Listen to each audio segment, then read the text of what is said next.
Do you think this would have been a harder challenge for you if you'd have had to play Mary Poppins in a sequel reboot a few years after Julie Andrews, rather than all this time detached? I mean, that's like an impossible task. I wouldn't wish that on anybody. But certainly 54 years. I mean, there is that gap to let that breathing space, but also we've waited 54 years to see her come back. So either way, I did feel I was walking into iconic territory.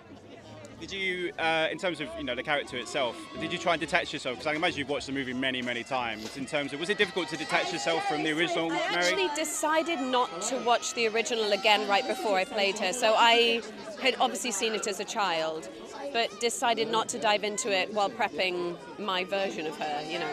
When you heard you'd got the part, you must have had quite mixed emotions. Yes, it was a sort of amalgamation of fear and joy at the same time, because she's so iconic and Julie Andrews is so iconic, and I really understand the imprint the film has had on everybody and everyone's childhood. So, of course, I did feel it was a bit of an undertaking, but I couldn't turn it down. I mean, it's like once in a lifetime. Why do you think this story of a nanny, which is quite an old-fashioned concept, is still so relevant?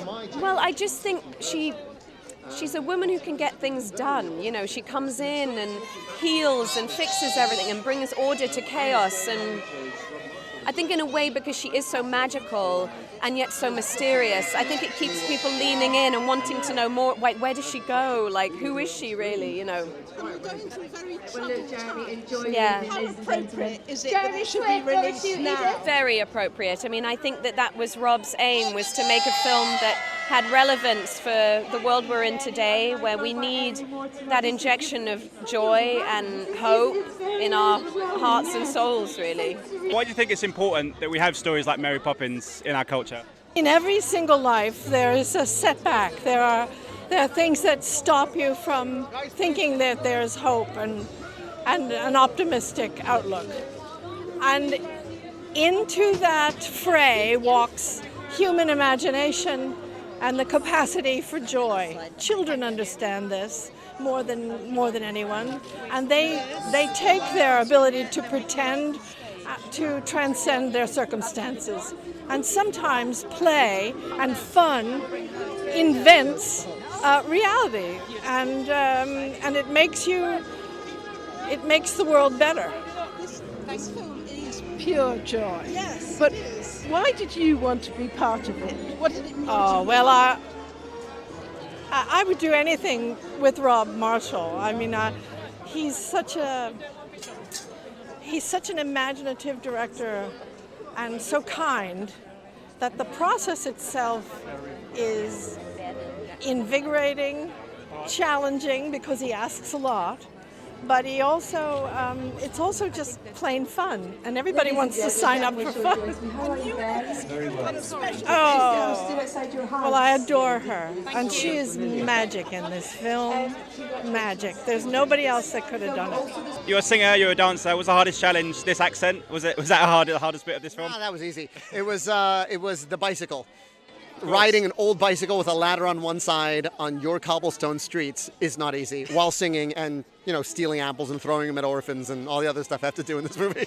Yeah. Let me ask you about working with Emily. I mean, she's perfect as Mary Poppins. Perfect. For you as well. I mean, how was it working with her? Because she just, from minute one, she must have been just absolutely electric. Yeah, she just had it figured out. She walked in and she just was Mary Poppins, and I know she went to the source material and the P.L. Travers stories to find that, but there's moments in this movie where she's just quiet and you can feel 20 thoughts racing through her head and you go, oh, that's like a movie star.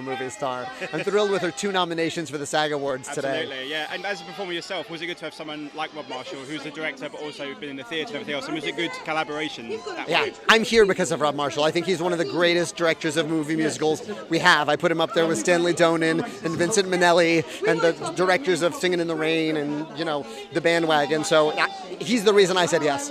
When you first got the script for the first time, was it a reaction of, oh, they're doing Mary Poppins again, or were you genuinely delighted that it was finally coming around? Well, for me there was a big distinction because it wasn't a remake of the first film, which would have been an absolute no-no, and I couldn't have comprehended why anyone would do that. But as a sequel, I thought was a good idea, because P.L. Travers wrote so many stories that were sort of left there untapped and unused. And I thought it was a great idea. When I met Rob, I loved the script. And Michael, obviously, he's going through a very tough time in the movie. I mean, what was it about him that spoke to you and kind of his adult guise, if you like? Because he is going through a very difficult time. Well, yeah, I think that it's really wonderful that I was touched by the representation of someone struggling with quite ordinary things in a way. Money, children, and loss. And I thought there was something very wonderful about having that story at the center of this fantasy. And I felt it grounded the story in something real and relatable. How much fun did you have making this movie? I had so much fun. It's just, words can't describe it. It's so magical and unrealistic. And to think that how far I've come and everyone else is going to love this. What was your favourite thing that you filmed? Because there's so many amazing moments when you go into the bowl and all the stuff with the swimming and everything. What's your favourite? Holy moly. I think my favourite part was probably either Nowhere to Go But Up or Triple O Like Fantastic. I quite liked Triple O Like Fantastic, I'll be honest with you. What was it like working with Emily as Mary Poppins? She was so kind and lovely, and it's just amazing. And what do you hope people will take away from the film? Are you hoping your friends go and see it? I believe somewhere around here, my school friend's dad, he works for TV, and he was able to somehow be able to buy tickets. So my friend from school is somewhere around here. How amazing is it to be here at this premiere? Really, really amazing. It's just I can't put it into words how big this words is. cannot describe it. It's huge and it's so surreal. How big was Mary Poppins in your household? I mean, did you watch it when you were kids, or was this the first time you'd kind of seen it? Yeah, it's my favourite film. So yeah, it was really, really big. We used to watch it all the time, and I used to get home from school every day and watch it. Yeah. I can imagine that you've seen it. What was it like when Dick Van Dyke walked into the room? How was that for you? Oh, Honestly, speechless. I'm there just talking to the cast, turned around, he's suddenly there, and suddenly my heart and guts just like, don't mess this up, it's Dick Van Dyke, he's film royalty, do not mess it up. yeah, he was so lovely and really funny, and he was so sprightly. What was the biggest challenge for you guys with this one? Because obviously you're on wires and you're doing all the underwater stuff. I mean, what was the biggest challenge for you? Saying goodbye was the biggest challenge. Honestly, it was terrible. I didn't want to say goodbye. At the end of the day, we're just one family.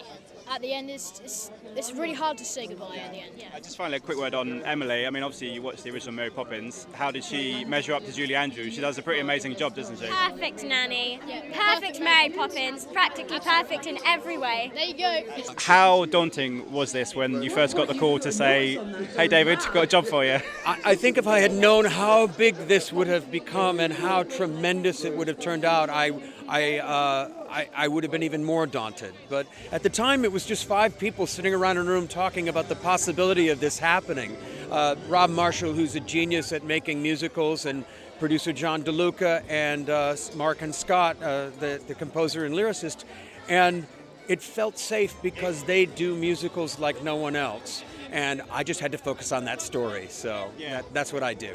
Was it important for you guys when you're writing a script to pay homage but also create your own world in many ways, to go back to the books and grab as much as you could from those? Absolutely. We're telling a completely new story. There are no stories about when Jane and Michael Branks grow up, but there are stories that we refer to from the original books, and there are memories we touch on from the original film. But it was very important to us to tell our own story and not rely on the original to say, hey, everyone, remember that one? Like us. We wanted to engage you with our own story and then gradually make those connections over the course of our story.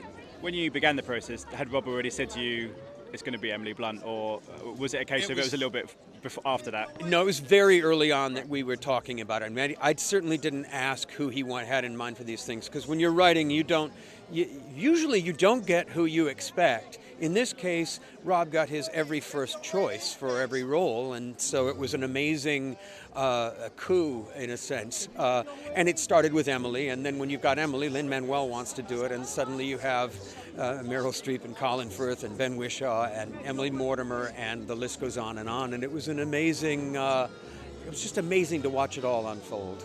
It's been obviously 50 plus years since Yes. the original. It's almost like the world has changed, but hasn't changed in many regards. I mean, it's strangely prevalent to modern day, isn't it? This kind of story in some ways. I suppose in every generation there is something that makes you feel as though, we're going through troubled times in one way or another, or the world needs to experience joy and happiness again. But in this particular case, I think time has passed enough that those of us who watched that original film need to be reminded of that joy and wonder, which is essentially the story of the film.